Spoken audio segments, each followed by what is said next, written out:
We never walk alone. Amen. Katakan kepada kamu sebelah kanan kiri, you never walk alone. You never walk alone, my friend. You never walk alone. Firman Tuhan katakan hadirat Tuhan memenuhi alam semesta. Siapa yang percaya? Bangkit tangan. Firman Tuhan katakan demikian. Amen. Beri muat bagi Tuhan. God divine presence permeate atau fill the universe. Hadirat Allah Tuhan kita memenuhi alam semesta. Wow, kenapa? Karena Dia Allah. So firman Tuhan adalah untuk kita supaya kita mengerti hadiratnya memenuhi alam semesta. We never walk alone. Hallelujah, we never walk alone because He is with us. Emmanuel, God is with us. Hadiratnya memenuhi ruang udara dimanapun kita berada. Katanya di dalam lautan sekalipun, dalam neraka sekalipun hadiratnya ada. Because He is the creator of all creation. Sekali lagi saya baca Mazmur 139 ayat 7 sampai 12. Kemana dapat aku pergi daripada rohmu? Atau kemana dapat aku lari dari hadiratmu? Jika aku naik ke surga, engkau di sana. Jika aku membuat tempat tidurku di neraka, lihatlah engkau di sana. Jika aku ambil sayap pagi dan tinggal di bagian laut yang paling dalam, di sana pun tanganmu akan memimpinku, tangan kananmu akan memegangku. Jika aku berkata, tentulah kegelapan akan menyelubungiku, dan cahaya sekelilingku akan menjadi malam. Sesungguhnya kegelapan tidak gelap bagimu, dan malam terang benderang seperti siang. Kegelapan dan cahaya sama saja serupa bagimu. Wow, the light, darkness, Allah di luar ciptaannya. Makanya segala sesuatu hadiratnya memenuhi. Ada satu kata Hebrew, sekana ataupun sakina. Bagaimana kata pronounce? Sakana.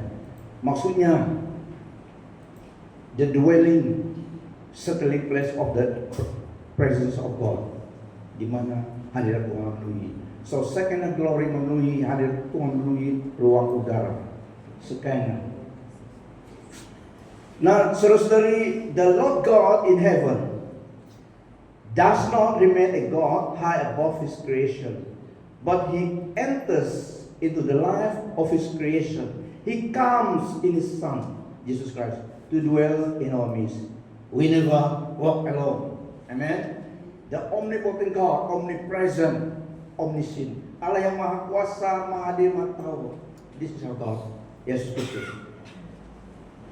Karena kita di dalam Dia, we never walk alone. Kita akan lihat seterusnya. Hadiratnya memenuhi alam semesta. Efesus 4 ayat 9 sampai 10. Bukankah Ia telah naik? Berarti bahwa Ia juga telah turun ke bagian bumi yang paling bawah. Ia yang telah turun, Ia juga yang telah naik jauh lebih tinggi daripada semua langit, untuk memenuhkan segala sesuatu. Tiada yang setanding dengan Allah Tuhan kita. Kemana dapat aku pergi daripada rohmu? Atau kemana dapat aku lari dari hadiratmu? Ini adalah rhetoric question. Kepada dirinya, dia magnifying Allah. Jika aku naik ke surga, engkau ada di sana. Jika aku membuat tempat tidurku di neraka, lihatlah engkau di sana. Jika aku ambil sayap pagi dan tinggal di bagian laut yang paling dalam, di sana pun tanganmu akan memimpinku, tangan kananmu akan memegangku. Jika aku berkata, tentulah kegelapan akan menyelubungiku, dan cahaya sekelilingku akan menjadi malam. Sesungguhnya kegelapan tidak gelap bagimu, dan malam terang benderang seperti siang. Kegelapan dan cahaya serupa bagimu. Ya saudara-saudari, hadirat Tuhan Allah kita memenuhi alam semesta, sebab Dia Allah pencipta, sumber kehidupan. dan ciptaan. Dialah sumber kehidupan dan ciptaan. Dia yang menciptakan segala sesuatu. Di mana-mana saja hadiratnya memenuhi alam semesta. Nah, sebab Yesus Kristus dialah Tuhan dan Allah kita. Yesaya 41 ayat 10 adalah untuk kita juga, untuk orang Israel dan juga untuk kita, karena Yesus Kristus telah datang. So janji Allah, satu-satunya Allah yaitu Yesus Kristus. Dia berjanji dalam Yesaya 41 ayat 10 bagi orang Israel, dia telah datang dan bagi kita. Karena Yesus Kristus adalah Tuhan dan Allah. Yesaya 41 firman Tuhan, firman-Nya ini untuk kita. Ayat 10. Janganlah takut sebab aku menyertai engkau. Janganlah takut sebab aku menyertai engkau. Dia menyertai kita. Makanya dia katakan jangan takut. Karena di sepanjang hidup dari dunia ini, di dalam firman Tuhan 365 kali firman Tuhan katakan jangan takut. So satu kali untuk satu hari. Do not fear. Dia beri kita. Karena dia tahu selagi kita di dunia ini, kita akan menghadapi ancaman dan bahaya, tapi karena penyertaannya, dia meyakini it's okay, it will be fine. Dia serta kita. So jangan takut, sebab aku menyertai engkau. Janganlah bimbang, sebab aku ini Allahmu. Aku akan meneguhkan, bahkan akan menolong engkau. Aku akan memegang engkau dengan tangan kananku yang membawa kemenangan. Nah, Yesaya 41 ini untuk kita ayat 10. Ayat 13, sebab aku ini Tuhan Allahmu, memegang tangan kananmu dan berkata kepadamu, janganlah takut, akulah yang menolong engkau. So sumber pertolongan kita, our helper is the Lord God of heaven. Allah pencipta alam semesta. So we never walk alone. Amen. We never walk alone. Di dalam dunia ini, we never walk alone. Tuhan beserta kita, hadirnya memenuhi alam semesta. Itu berita baik bagi orang percaya pada Yesus Kristus. Karena firman Tuhan adalah benar. Yang tidak percaya, yang percaya itu tetap firman Tuhan. So lebih baik kita percaya karena itu daripada Tuhan Allah. Firman-Nya daripada hatinya untuk kita, kepada kita yang percaya pada Yesus Kristus, supaya kita dikuatkan, dihibur dan diberanikan dalam dunia ini. Bukan semudah itu, ya, tapi firman Tuhan kita ambil dengan iman karena itu benar. Kita apply dalam hidup kita. We never walk alone. Amen. Tuhan beserta kita. Nah, saudara-saudari, Allah yang kekal, Yesus Kristus, di dalam perjanjian baru katakan Yesus Kristus Allah yang kekal, di dalam dia kepenuhan Allah memenuhi diri Yesus. Dia saja yang Allah yang menyatakan Allah yang tidak kelihatan itu dalam dirinya. Dalam perjanjian baru setelah dia datang lahirkan dunia ini, so inilah Allah yang di dalam Old Testament dan datang pada New Testament dan menyatakan dirinya kepada manusia, namanya Yesus Kristus. Kita lihat Kolose 1 ayat 19 sampai 23, seluruh kepenuhan Allah dalam Yesus Kristus. Ayat 9, karena Allah berkenan bahwa seluruh dirinya berada dalam dia, juga melalui dia Allah mendamaikan segalanya dengan dirinya, baik yang di bumi maupun di surga, dengan mengadakan pendamaian melalui pencurahan darahnya di atas salib. Kamu dahulu tersisih daripada Allah dan melupakan seteru dalam pemikiranmu karena perbuatanmu yang jahat. Akan tetapi sekarang Allah telah mendamaikan kamu, mendamaikan kita dengan dirinya melalui kematian tubuh anaknya, supaya dia dapat memperhadapkan kamu sebagai orang suci yang tidak bercela dan tidak bersalah di hadapannya. Jika kamu tetap beriman, mantap dan berdiri teguh, tidak berganjak daripada harapan Injil yang kamu dengar. Inilah Injil yang dikabarkan kepada seluruh ciptaan di bawah langit, dan yang aku Paulus dan yang aku Leonard menjadi hambanya. So we never walk alone. Roh Allah beserta kita. Yesus Kristus, tubuh kita adalah kediaman Roh Kudus. Roh Allah, roh adalah seperti angin, tidak dapat lihat. So dia manifest dirinya di dalam kita. Dia mengambil tempatnya di dalam tubuh orang percaya karena dia Roh Kudus. Dalam 1 Korintus 6 ayat 19 sampai 20, kamu tentu tahu bahwa tubuhmu itu tempat kediaman Roh Kudus yang telah dikurniakan Allah kepadamu.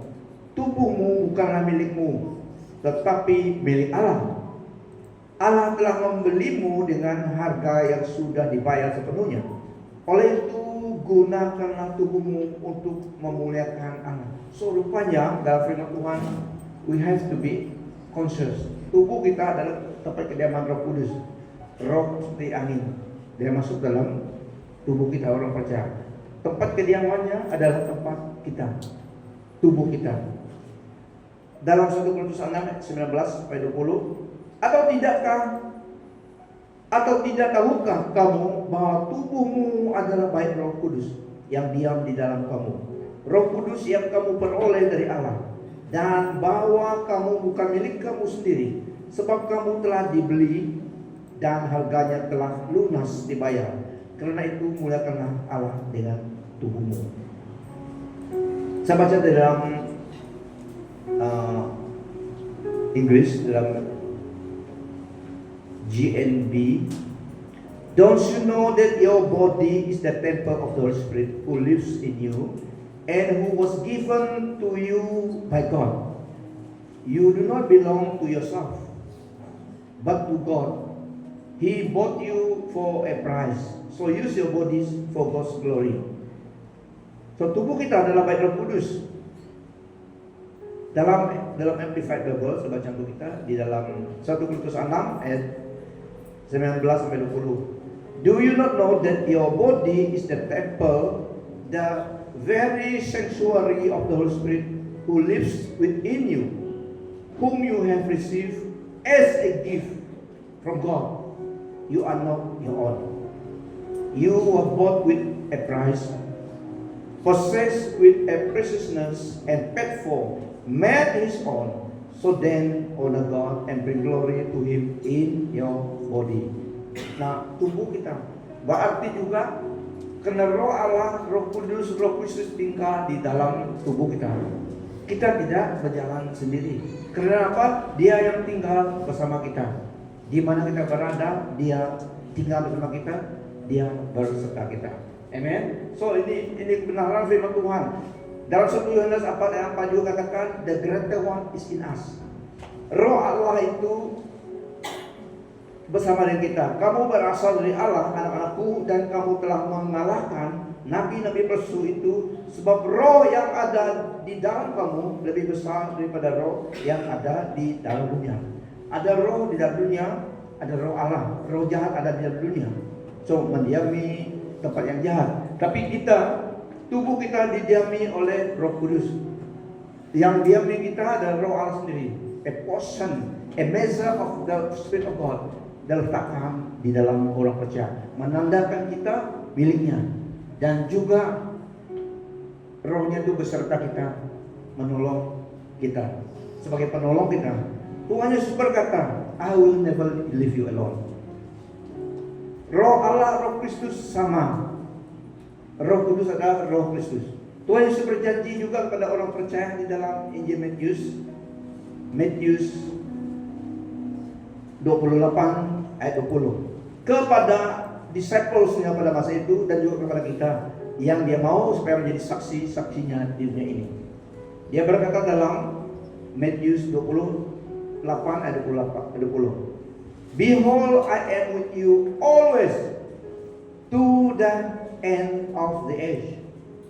So He will never fail us nor forsake us. I am with you. It means one who accompanies you, who walks with you, who is by your side. You may not see Him or feel Him or hear Him, but He is there just the same. So we never walk alone. Roh Allah, Roh Kudus, Roh Kristus, Roh kebenaran tinggal di dalam tubuh kita orang percaya. Yang percaya pada Tuhan Yesus Kristus. Roh Allah, Roh kebenaran, Roh Kristus, dia tinggal bukan di rumah gereja saja, tapi di dalam diri kita. Kita datang as a corporate body of Christ. Masing-masing didiami Roh Kudus.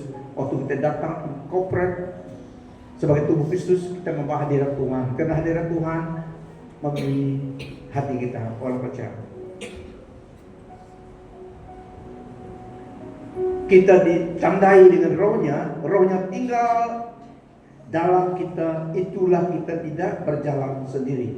Kristus melalui rohnya beserta kita senantiasa. Bagaimana Tuhan Allah beserta kita? Melalui rohnya, His Spirit.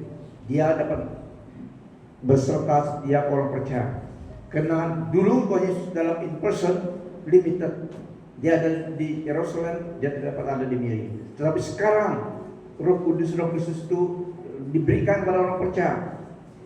Dimanapun orang percaya ada, di situ hadirat Tuhan ada. Karena Kristus hadir di dalam Roh Kudusnya beserta umatnya. Itulah Immanuel, Allah beserta kita. Dimungkinkan karena Yesus telah datang. So Roh Kudus, Roh Kristus itu diberikan dalam setiap hati orang percaya. Senantiasa beserta kita, senantiasa. Tuhan Allah kita Yesus Kristus adalah Allah yang hadir, omnipresent God. Hadiratnya memenuhi alam semesta dan juga rohnya berada di dalam kita.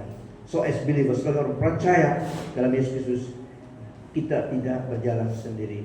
We never walk alone. Di mana kita berada, rohnya beserta kita. Kristus beserta kita. Immanuel, Allah beserta kita. Bila dan sampai bila, senantiasa selama-lamanya. Kata firman Tuhan. We never walk alone. Selalu senantiasa sampai ke akhir zaman Tuhan Yesus. Dia beserta umatnya. Sampai ke akhir zaman. Bila akhir zaman, pasti ada akhir zaman. Tapi kita tidak tahu bila.